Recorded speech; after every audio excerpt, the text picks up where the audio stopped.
Okay, let's dive right in. I want you to imagine, just for a second, getting a direct message from someone who is completely, irrevocably gone. I mean, it literally defies reality, right? It's impossible. Yet the profound weight of that exact impossible event is what we're going to be unpacking in today's explainer. We're looking at a deeply moving story about timing, about loss, and about those sudden, unexpected jolts that finally wake us up to our own lives.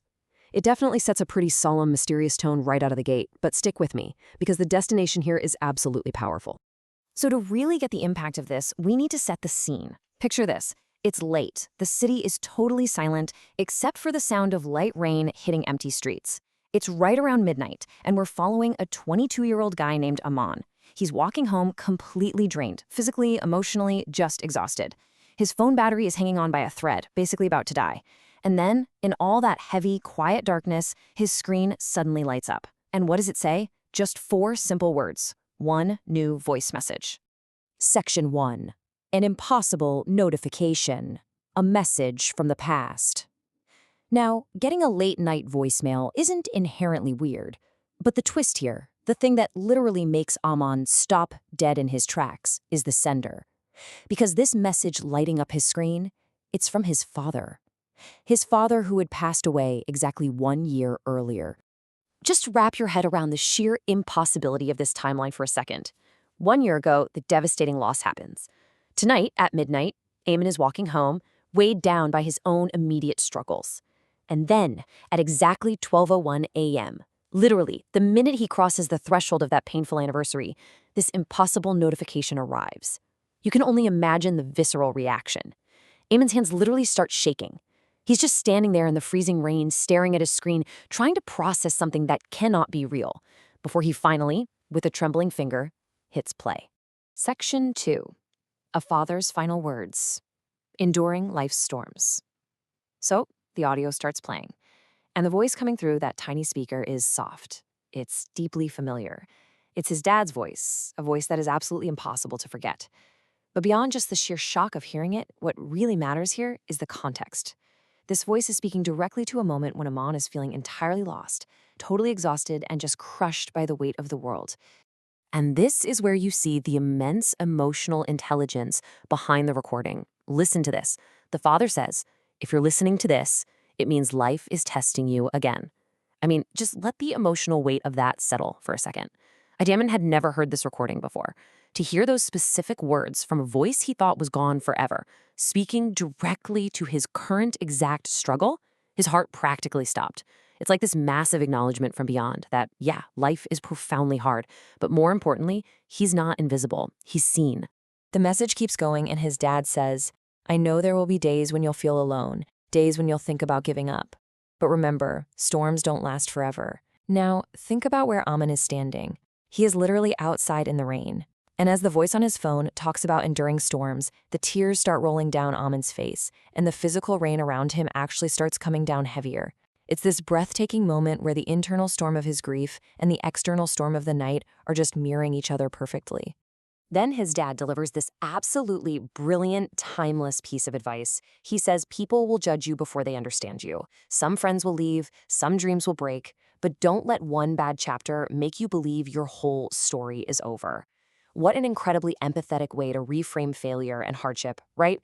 At this point, it's not even a voice memo anymore. For Aman, standing there in the downpour, it felt like his dad was walking right beside him, with an arm around his shoulder, guiding him through the darkest chapter of his life.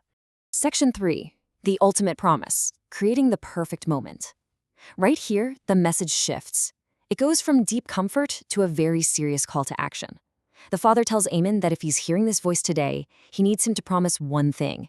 And right there, standing frozen in the cold, rainy night, Eamon actually whispers out loud, I promise, agreeing to this massive, life-changing pact with a voice from the past. So, what was the promise? The dad breaks it down into 3 crucial steps, totally flipping this from a story about grief into a literal roadmap for living. Step 1, tell your family you love them. Step 2, forgive people. Yeah, even when they absolutely don't deserve it. And step 3, chase your dreams before fear swoops in and steals them. But the biggest takeaway here, the giant umbrella covering all of this, is crucial. He tells him, do not spend your life passively waiting for the perfect moment. You have to create it yourself. Because the perfect moment is a total illusion. All we have is right now. And then the message closes with one final, incredibly powerful sentence.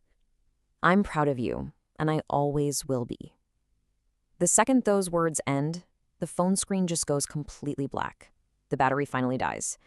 And just let that sudden silence hang for a moment. The quiet really highlights the massive, life-altering shift that just happened. For several minutes, Ammon just stands there, totally silent, all alone in the rain, feeling the heavy isolation, but inside, he is permanently transformed. Section 4. The morning after. Action over hesitation. Okay, so we're shifting gears here, and it is incredibly uplifting. We're moving from this deep, solitary reflection in the dark straight into immediate, real-world action the very next morning. Ammon doesn't just listen to the advice, have a good cry, and then go right back to his miserable routine. No, he takes action. Action over hesitation becomes his new reality. Look at the complete 180 here.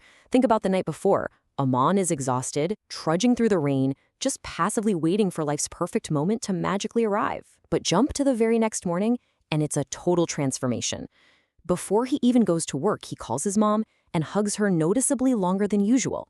He actively reaches out and apologizes to an old friend, putting that undeserved forgiveness into practice. And that evening, he finally launches the small business he'd been quietly dreaming about for years. He took the wheel. He took control of his own narrative. Fast forward a few months, and Adam's life is completely unrecognizable. But we really need to understand the why here. It wasn't because someone dropped a bag of money on his doorstep. It wasn't because some incredible stroke of luck magically found him. It was simply because one forgotten, delayed voice message woke him up. It forcefully reminded him that life is just too short to delay living. It was swift, immediate action that changed his entire trajectory. Section 5. Stop waiting for tomorrow. The moral of the story. Let's zoom out a bit and distill the overarching lesson here. Because while Ammon's specific story is incredibly unique and cinematic, the underlying message is completely universal. This explainer draws a direct, undeniable line from Ammon's rainy night right to the choices that you and I make every single day. And the absolute most crucial point to take away is this: tomorrow is never guaranteed. The beautiful, haunting truth of this whole narrative is that sometimes the words we desperately need to hear arrive exactly when we think we've lost absolutely everything. But here's the kicker. Just hearing the words isn't enough. Feeling inspired by them, not enough. We cannot wait to act on them. We cannot sit around waiting for the perfect time to tell people we love them, to fix broken relationships, or to go after our wildest dreams. Which brings us right back to you. We spend so much of our finite time waiting for the right time that we literally let the present time slip right through our fingers. The perfect moment simply does not exist until you decide to step up and create it yourself. So I want you to look really closely at your own life right now, in this exact moment, and ask yourself, what are you waiting for today?